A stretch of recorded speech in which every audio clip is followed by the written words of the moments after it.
Okay, this will be the chapter summaries for 3 chapters, 10, 11, and 12. I apologize for the delay. I was unaware that you all did not have access to the videos. I did not put the link out there, so I apologize for that. Chapter 10. Chapter 10 covers 3 internal influencers: motivation, personality, and emotions.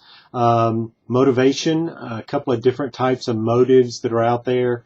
The driving force behind what we buy. That would be manifest motives and latent motives. Manifest motives are those motives that we're aware of. The customer is aware of them and they would admit to them. I buy this because I like the taste.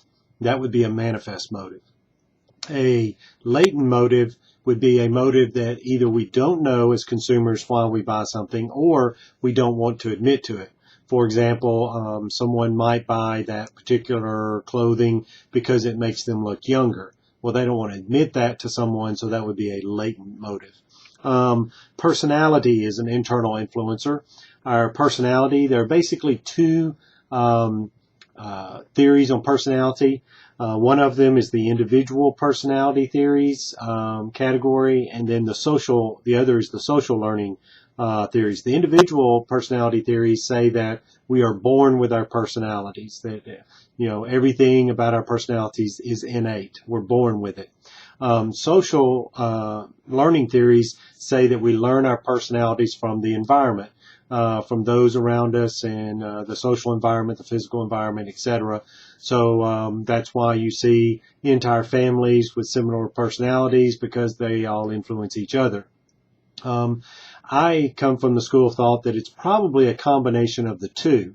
I think there are some things that we're born with, because some children, even as infants, they have a certain personality. They want to line their toys up and organize them, etc., while others don't care what the room looks like. And then there are some, personalities that we learn. Some things that we learn from our family on how to react to certain situations and those sorts of things. So I think it's a combination of the 2, but our personalities do influence our buying behavior. The third and final thing in chapter 10, internal influencer, would be emotions. Our emotions are definitely influencers on our buying behavior. We have found that when we involve emotions in our marketing messages, learning occurs quicker, lasts longer.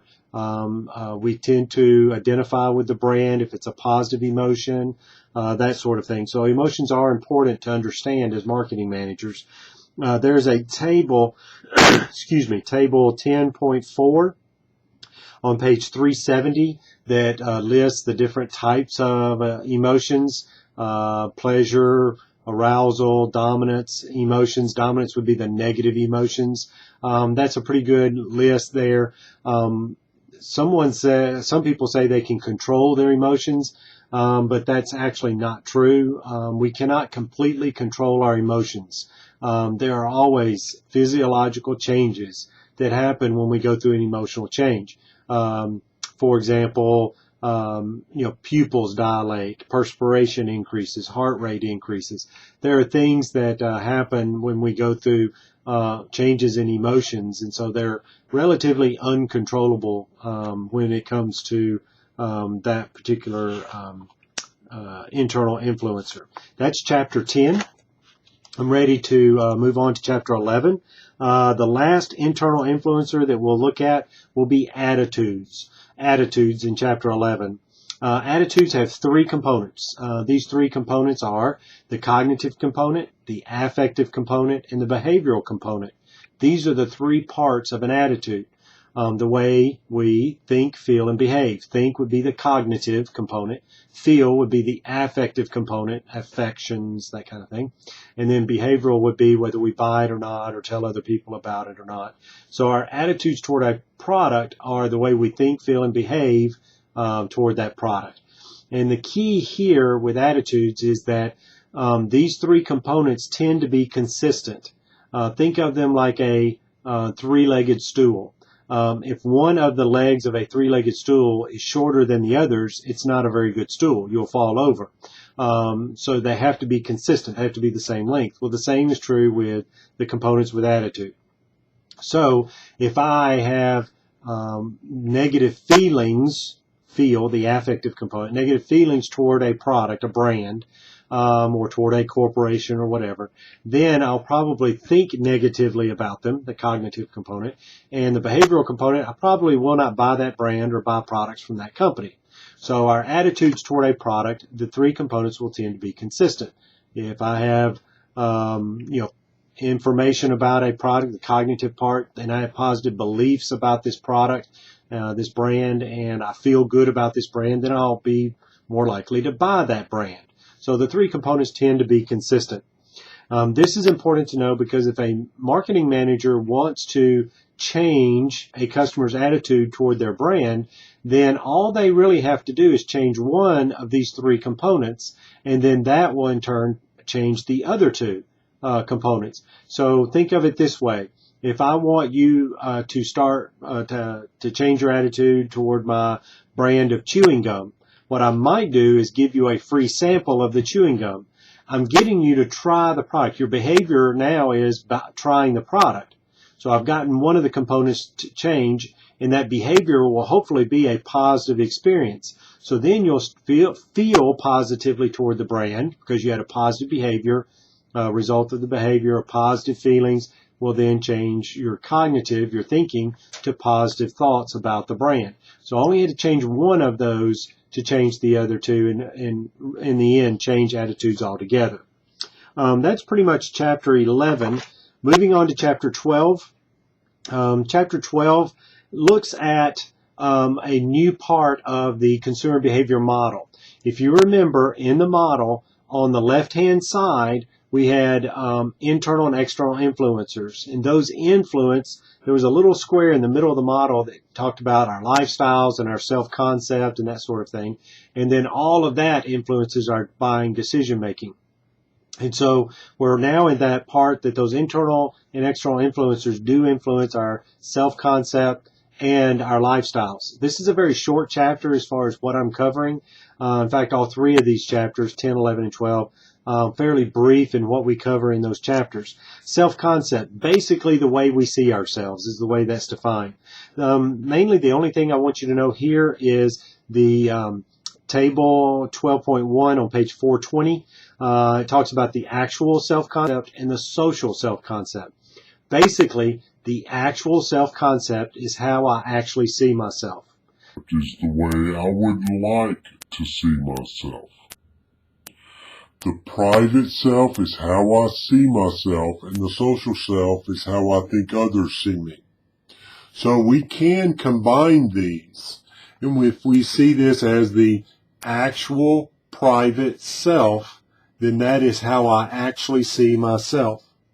The ideal private self would be how I would like to see myself.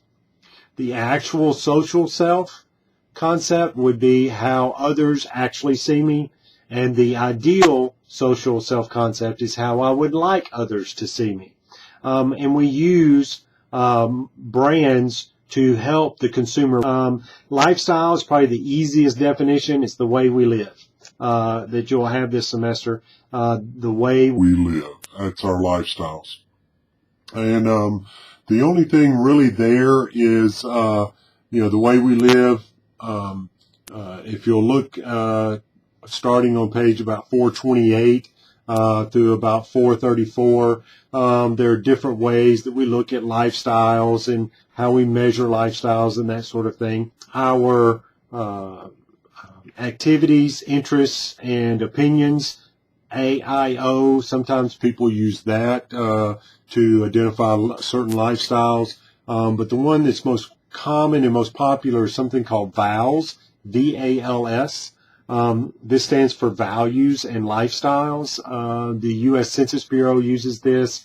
It's a way of looking at identifying certain lifestyles.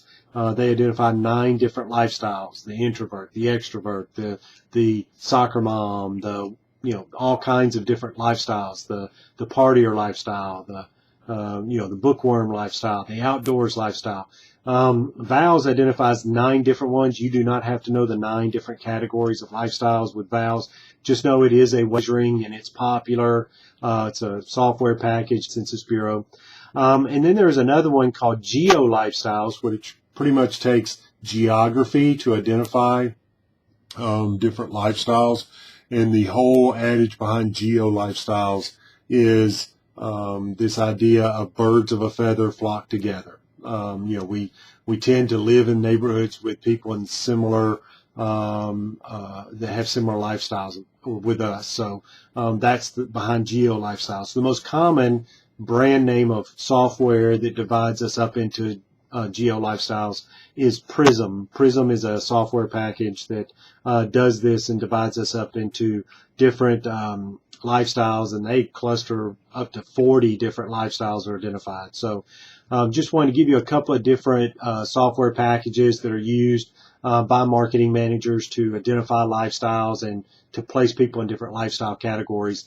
And if you think about it, it helps us as marketing managers. If I know that you are part of the outdoors lifestyle, well, then I know you're going to be interested in camping equipment, hiking equipment, winter wear, summer wear, active wear, these kinds of things. Will help me understand you more and what you're looking for. You're probably more interested in the environment than others might be, those kinds of things. So our lifestyles definitely help marketing managers understand the customer better and help market the product better. And it also is something that does influence the customer's buying decision making. If we know their lifestyle, if they have a certain lifestyle, they're going to buy the products that will help support that lifestyle. So that's chapters 10, 11, and 12.